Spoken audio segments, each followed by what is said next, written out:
જેતપુરમાં ભગવાન ઝૂલેલાલની જન્મ જયંતિ નિમિત્તે ભવ્ય શોભાયાત્રા કાઢવામાં આવી। જેતપુર શહેરમાં સિંધી સમાજ દ્વારા દર વર્ષે ભગવાન ઝૂલેલાલની જન્મ જયંતિની ઉજવણી કરવામાં આવી રહી છે।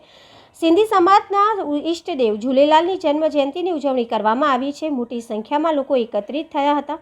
ઝૂલેલાલની પૂજા અર્ચના અને વિવિધ ભગવાનના ફ્લોટ સાથે વિશાળ શોભાયાત્રા નીકળી હતી।